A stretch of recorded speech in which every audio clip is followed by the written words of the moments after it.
Hi hello எல்லோருக்கும் வணக்கம். நம்ம இன்றைக்கி பார்க்க போகிற கோயில் பார்த்திங்கன்னா ஏகாம்பரேஸ்வரர் கோயில். ஏகாம்பரேஸ்வரர் கோயிலில் இந்த மாங்காய் மரம் இது வந்து ரொம்ப 3500 வருஷங்களுக்கு முன்னாடி வந்து இருக்குதுன்னு சொல்லிட்டு சொல்கிறாங்க. இது வந்து சிவனுக்காக அம்மன் வந்து இந்த கோயிலை வந்து மரத்துக்கு கீழே வந்து சிவனை வந்து நினச்சி மண்ணால் சிவனை வந்து வடிவமைச்சு அதை வந்து வழிபட்டாங்கன்னு சொல்லிட்டு சொல்கிறாங்க.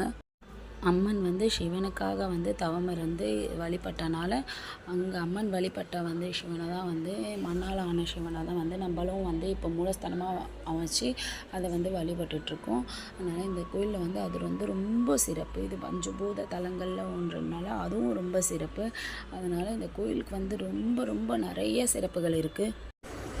கோயிலுக்கு வந்து அப்படியே பேக் சைடில் தான் வந்து இந்த மாங்காய் மரம் இருக்குது. அதனால் வந்து அங்கே ஐயர்கிட்ட கேட்டாலே சொல்லுவாங்க. நம்ம கோயிலை சுற்றி வரும்போதே வந்து இந்த மாங்காய் மரம் இருக்குது. எல்லோரும் போய் பாருங்கள். தேங்க்யூ, நன்றி.